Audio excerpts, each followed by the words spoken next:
문다혜의 태국 이주와 관련해서 워낙 의혹들이 많이 제기가 되니까 이런 상황을 좀 감사를 해달라고 하는 공익감사 요청이 있었어요. 근데 이거를 감사원이 그냥 깔아뭉개버렸어요. 상당히 굉장히 이례적인 것 같습니다. 이례적인 것 같은데 결국 포인트는 그러니까 청와대가 이 사실 감사원에서 감사 청구를 묵살하면서 청와대와 얘기를 했을까, 청와대가 알았을까, 그 부분이 결국 포인트가 아니겠습니까?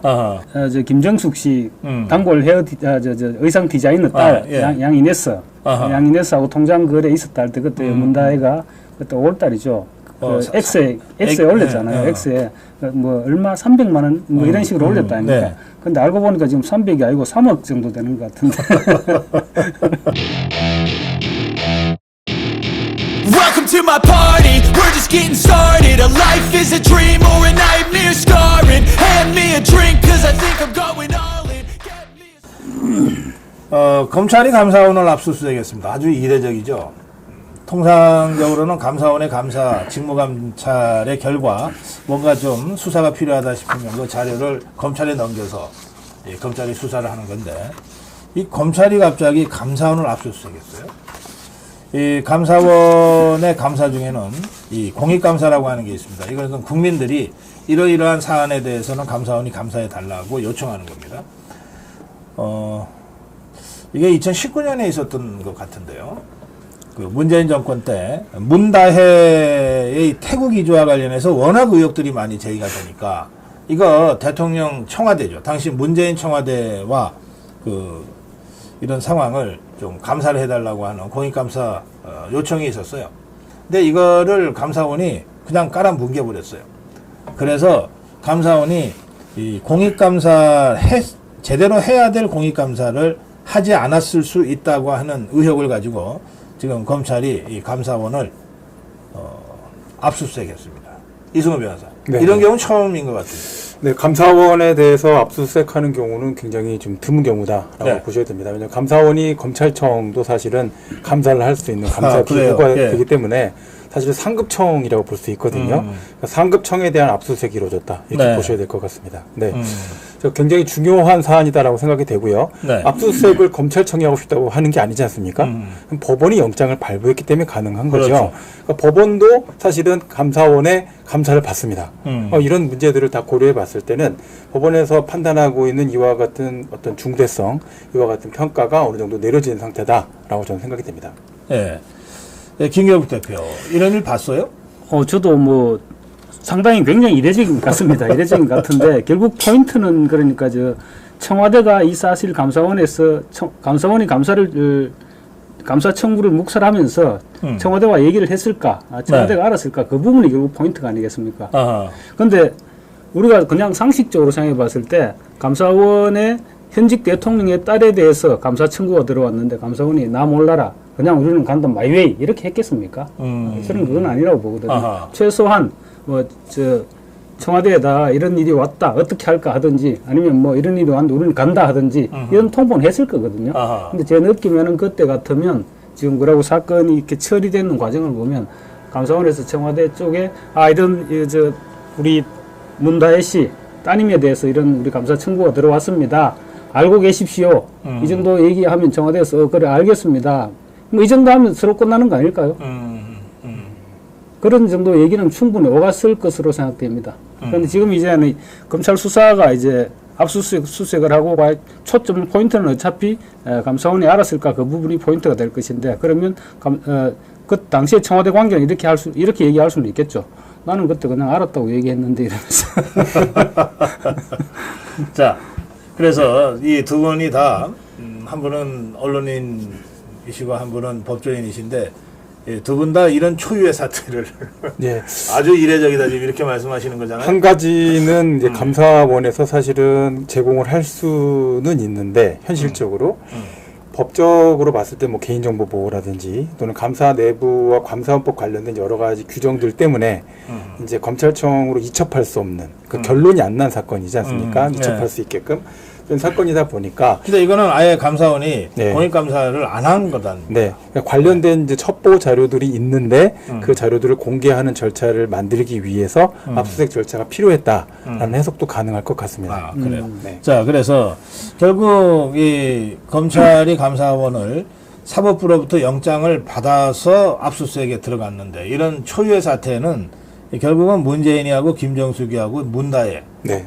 이자들 때문 아닙니까? 자, 그래서 바로 7자 토크로 한번 가보겠습니다. 여러분 함께 해주시기 바랍니다. 문재인이, 김정숙이, 문다혜 이자들에 대해서 여러분 한 말씀씩만 좀 해주세요.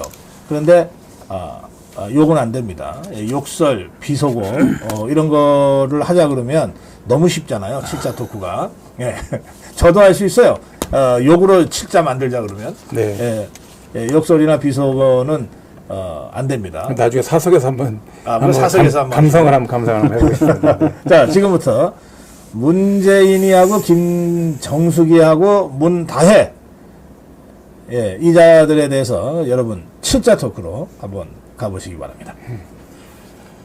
자, 여러분들이 7차 토크 참여해 주시면 두 분을 선정합니다. 두 분을 우리 김경국 대표, 이성우 변호사, 이성우 대표 두 분이 한 분씩 선정을 해서 그래서 당첨되신 분들께는 대한민국에서 제일 좋은 정도 언론 아시아투데이를 무려 3개월씩이나 무료로 구독할 수 있는 무료 구독권을 선물로 드립니다. 여러분들 적극 참여하셔서 꼭 아시아투데이 구독자가 되시기 바랍니다. 자, 들어주세요. 바꿔 쓸 땐 좋았지. 돈 단위가 다르네. 돈 단위가 다르네. 무슨 말씀이에요? 이거 지난번에 왜 청와대 김정숙 씨 단골 의상 디자이너 딸 양이네스 양이네스하고 통장 거래 있었다 할 때 그때 문다혜가 그때 5월달이죠.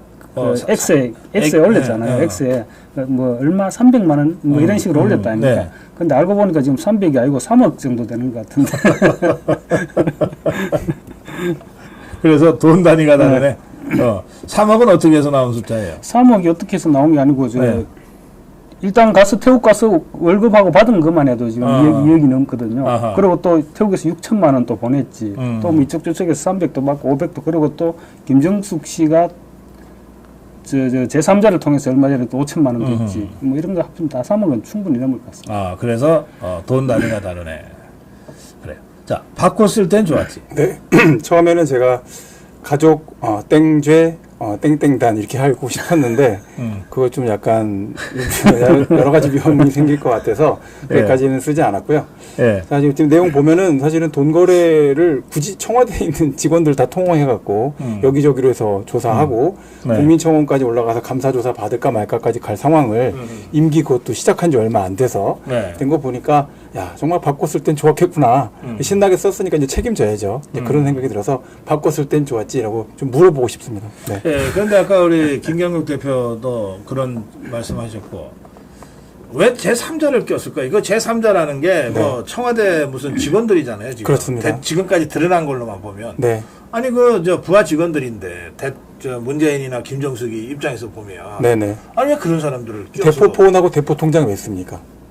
범죄 때문에 쓰는 거 아닙니까? 그렇죠. 껄쩍지근하니까 쓰는 거죠. 아니 청와대 직원들은 대포폰도 아니고 대포통장도 아니잖아요. 그러니까 해당되는 내용에서 거기까지 조사할까? 거기까지 신경을 쓸까? 감히. 네, 감히. 이렇게 생각을 했겠죠. 그 근처에 있는 사람 시켜서 처리하고 또 그게 어떻게 보면은 일부가 이제 드러난 걸 수도 있고요. 전체가 드러나지 않을 수 있는 부분이 있잖아요. 그런 거니까 사실 제3자 차명으로 돈이 거래된다라고 하는 건 사실은 떳떳하지 못하다. 그럴 경우에 말하자면 지시 또는 부탁을 받은 직원들 아니겠어요? 네. 이 사람들은 어떤 방조죠. 아니 네. 방조인데 네. 그 마음은 어땠을 것 같아요? 좋았을까요? 대통령이 나를 이렇게 신뢰해. 그 두 가지가 이걸 잘 처리하면은 내가 네. 승진될 수도 뭐 이런 생각이었을까요? 알파벳하고 그다음에 몸의 신체 일부를 결합한 단어를 떠올렸겠죠. ABC 왼발이냐 오른발이냐 이렇게 이 생각을 했겠죠. 그래서 나한테 이런 걸 그만큼 간이 부었던 거죠. 통장을 계좌를 통해서 아무리 중간에 3자를 개입시킨다고 하더라도 계좌를 통해서 돈이 왔다 갔다 하는 거는 그만큼 간이 부었고 이거는 우리는 절대 안 들킬 거다. 그리고 우리가 앞으로 그때 이해찬 대표가 얘기했죠. 10년 내지 20년 최소 10년, 20년. 그렇지. 이해찬이가 길게는 그랬죠. 50년까지도 50년까지 해먹을 수 있을 거다. 네. 그런 생각을 한다면 두려울 게 없겠죠. 들킬 50년이면은 전부 저기 공소시효가 끝나는 거네요. 공소시효가 아니고 이미 땅속에 있을 시간이죠. 이미 땅 속에. 탄핵으로 이제 이미 보수는 허리가 꺾였으니 영구 집권할 수 있다 생각을 하면 이렇게 행동할 수 있을 것 같습니다. 이미 땅 속의 상황이면은 공소권 없음이 됩니다. 네.